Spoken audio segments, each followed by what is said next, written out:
Hey, it's Shaun, your Boise River Realtor. I'm just about to head out on my bike. I'm going to head up into the foothills, and when I get to the top, I'll tell you all about it. Today's ride is going to be Shane's Loop, and one of the beautiful things about living in Boise is that just a couple blocks from here, not only am I on the river, but just over the river, I'm into the foothills. We'll talk about that in a bit. One of the luxuries of living in Boise is that you can hop on your bike and head to the green belt, the river, and if you are lucky enough to live near it, you don't even need to get your bike on the car, you just go. And that's what I'm going to do right now. I will see you on the river, and today up in the foothills we're going to climb. Well, we're just 13 minutes in, and as you can see, the elevation here 200 feet above the valley floor has changed a bit. My house is right over there, and the tree line is the river.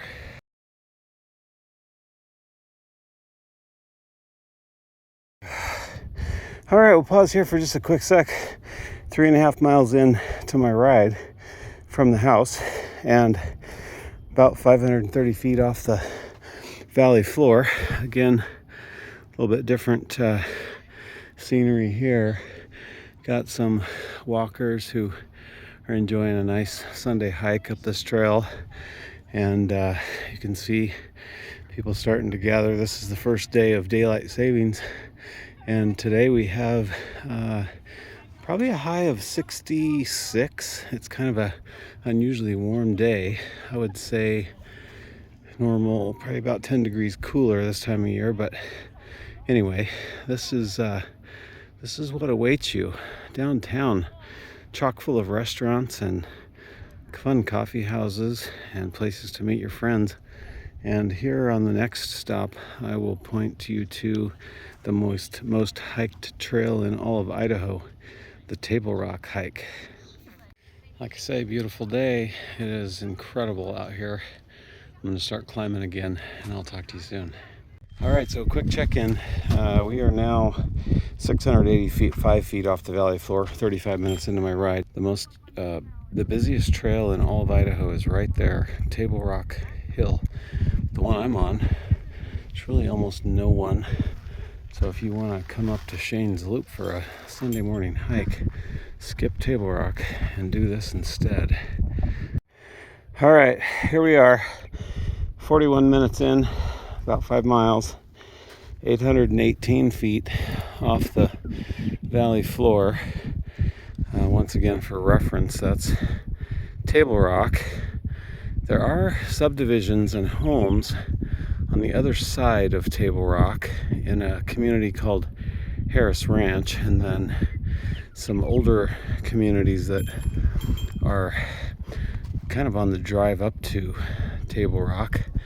I would say pretty much everything from the downtown corridor following the river east and west, you're going to find the most desirable communities in all of the Treasure Valley.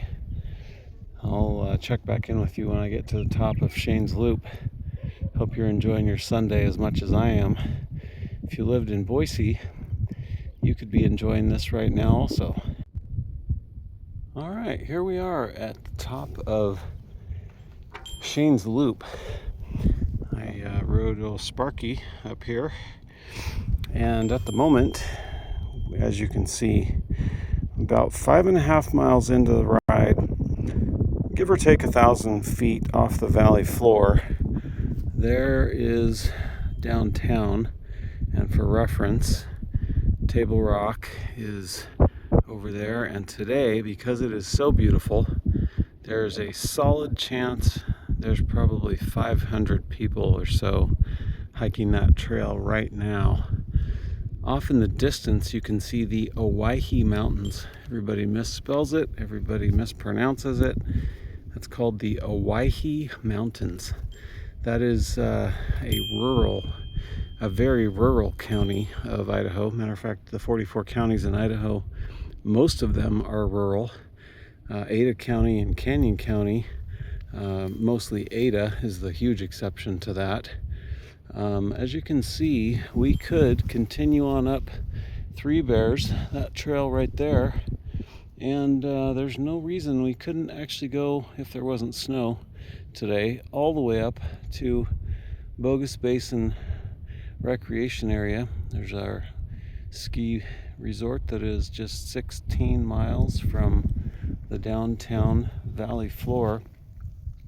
Up here you can start to get a little better view of some of the homes that dot the hillside, but Boise, Idaho's land initiative, where some of the taxes that are collected, we actually keep those and we buy and preserve land. So some of the land, even the land I'm currently riding on, is preserved and will never be built on. So Boise realizes and has taken full advantage of the fact that people move here because of the amenities, the river, the greenbelt.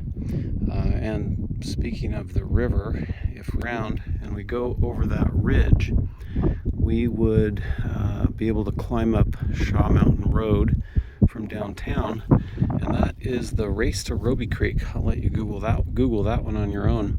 But that eventually gets to Roby Creek in Idaho City, and up in that direction you can find the South Fork of the Boise River, and yet another of the many rivers that dot our landscape here.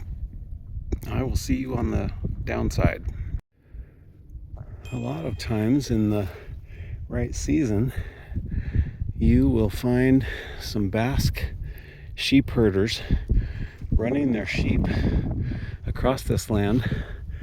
Boise, a very interesting fact about Boise is we have the largest population of Basque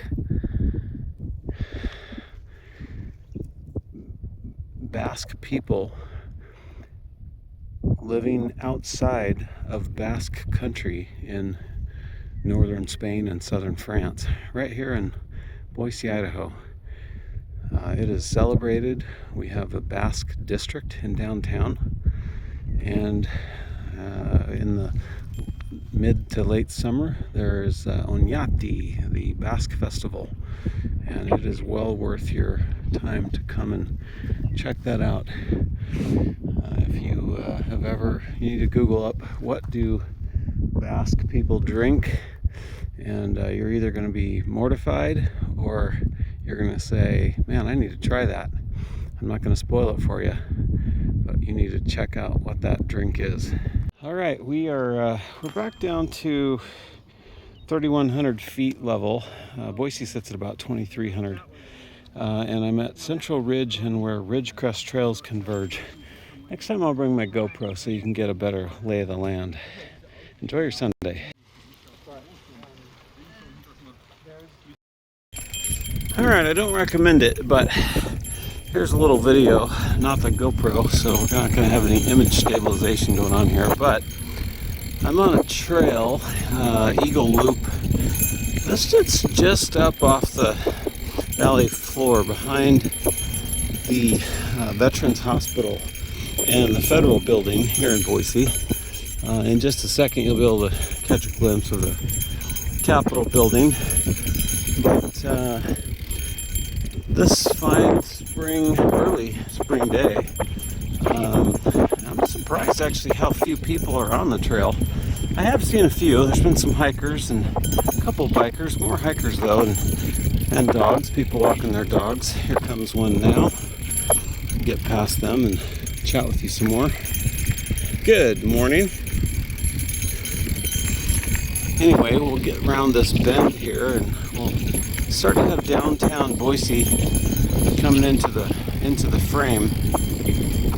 I would say from this point here, if you decided you wanted to live in Boise's historic north end, and you lived somewhere around 8th, 9th, 10th Street, somewhere in that range, we could right now, I could ride my bike to your house in, I'd say less than 4 minutes. It's just down the hill there. anyway, enjoy the view as I get a little closer to the downtown area, coming down Eagle Loop, just behind Reserve, Boise Reserve. I'd also have a bike park.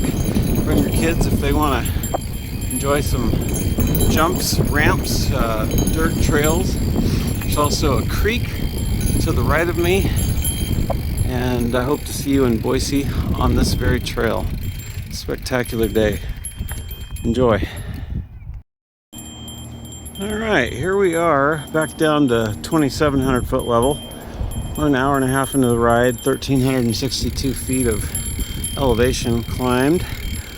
This is a luxury townhome project that was built a few years ago, but there's a second phase that they're working on right now. These go for around $900,000, give or take, and they have a lower level lock off that you can kind of use as a miniature Airbnb. Here's the new ones being built now. They have not been priced yet, but I'm thinking they're going to be somewhere in these should be in the 900 to a million range for but you can also rent a house, apartment right here across the street. Probably run you around $2,100 or so. Here's the Shaw Mountain Apartments as well. And then we start rolling back into an older neighborhood. Median price in this neighborhood is going to be somewhere in the 750 to 800,000 range. We are just literally at the base of the foothills, and I am headed back toward the river. We're about a mile away, and then back home on Sparky. Sparky got us here. Sparky will get us back. All right, let's go for a ride. Boise River Realtor here, ready for the tour. Let's climb.